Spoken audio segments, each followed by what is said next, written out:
Hello, welcome to Quiet Repertoire. Today I am presenting to you a part song composed by Edward Elgar, called As Torrents in Summer. But first, a short introduction to this composer.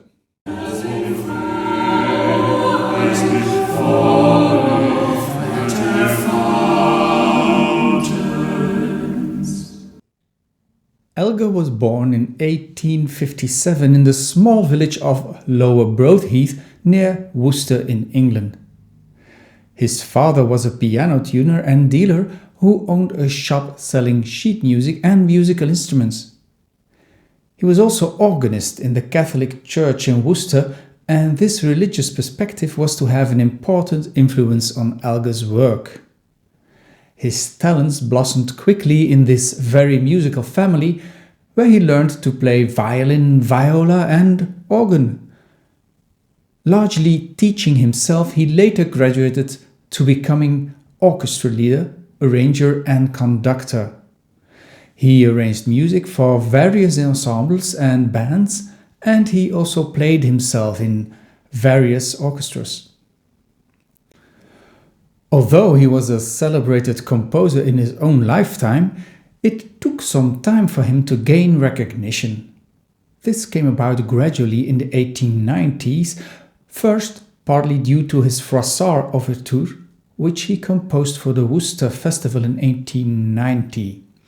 This was followed by a number of cantatas and the oratoria The Dream of Gerontius. However, his best-known works are probably the Enigma variations and also numbers 1 to 5 of the Pomp and Circumstance marches, his opus 30. Elgar's first symphony of 1908 was received enthusiastically, and more than 100 performances of it took place in just 1 year. He composed his violin concerto shortly afterwards in 1910, which was also an immediate success. After the First World War, Elgar's productivity declined rapidly. However, his now famous cello concerto dates from this last period of composition in 1919. Elgar conducted a number of gramophone recordings of his own orchestral works.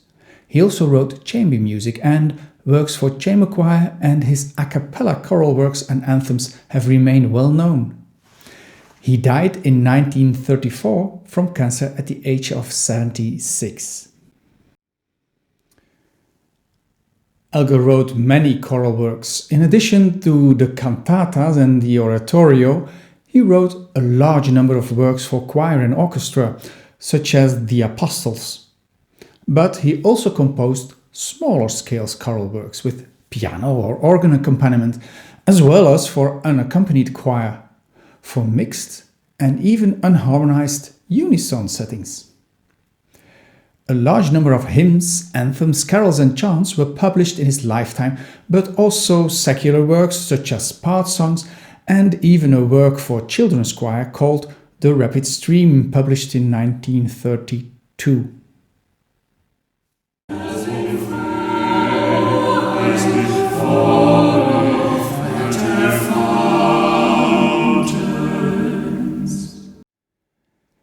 As Torrents in Summer is an unaccompanied choral work from the cantata called Scenes from the Saga of King Olaf. Elgar composed this cantata for the North Staffordshire Music Festival. This work was premiered on October 3rd in 1896 at this festival in the Victoria Hall in Henley. Set in the years 995 to 1000, the saga tells the story of the life and battles of King Olaf II, a Norwegian crusader who, after his death, became Saint Olaf. Elgar was convinced that his name was Scandinavian in origin, influencing his decision to write this Norwegian saga. Elgar derived his libretto from a work by the poet Henry Wadsworth Longfellow that had been the favorite poet of his mother. In order to adapt Longfellow's text to his specific needs, Elgar enlisted the help of his retired neighbor called Mr. Ackworth, who had published several translations of Indian ballads in verse. Edward reduced Longfellow's 22 sections to 8, with a prologue and an epilogue. Elgar molded the text into a cantata for soprano, tenor, bass, solo, chorus and orchestra. Each scene offers a brief look at an event in Olaf's life, while the prologue and epilogue serve to situate the story and to convey the work's message.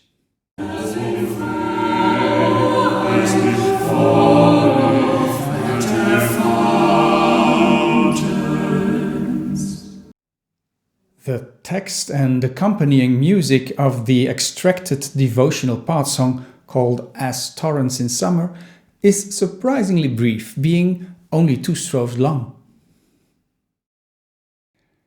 As torrents in summer, half dried in their channels, suddenly rise, though the sky is still cloudless.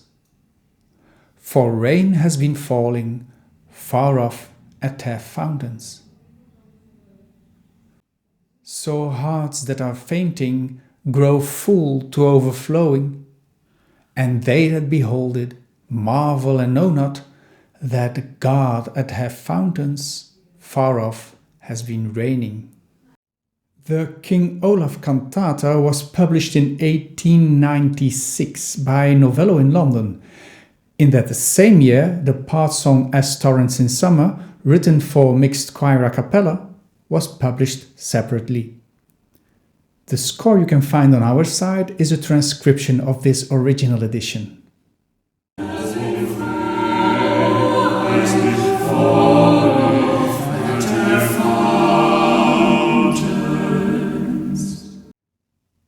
The work has a symmetrical structure, with the 2 strophes being identical in melody and harmony, apart from a small difference in the last few bars of the song. The ending of the 2nd strophe is slightly extended, starting at bar 39, when the words far off are repeated and musically elaborated. Each strophe exhibits 2 halves of contrasting musical character. The first part is predominantly homophonic for the first sentence of the strophe, and the second part is more polyphonically conceived and displays contrast in texture by beginning without a bass, which only eventually joins in with the other voices for the last line of the verse.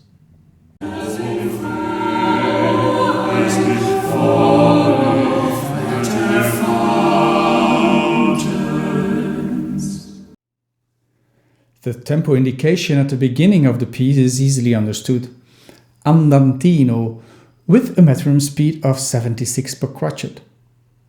Andantino is a quietly flowing tempo, slightly faster than andante, which seems appropriate for this work considering the image of flowing rivers and gushing rain.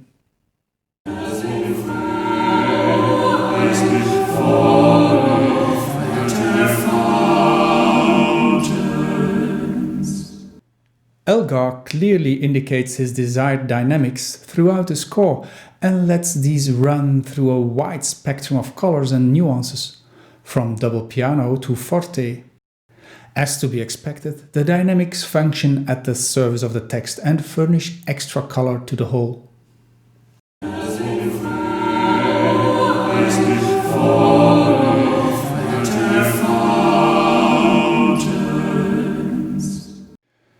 The text of this work might come across as a bit odd, using an emotional, natural theme as a parallel for the waxing and waning of religious conviction.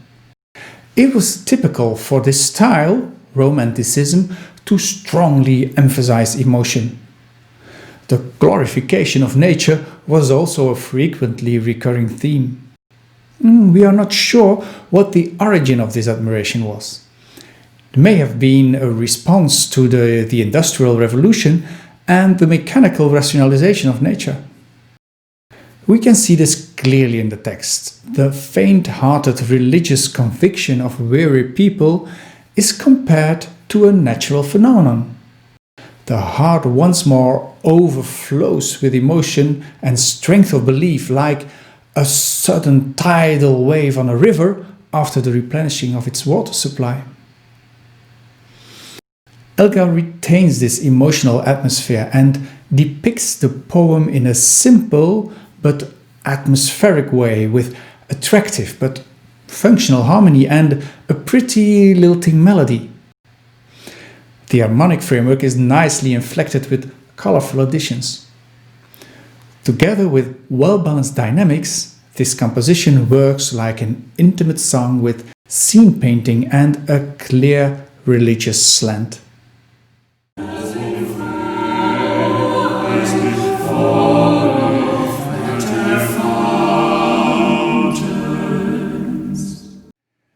As always, there's a lot more to be told about a choral composition.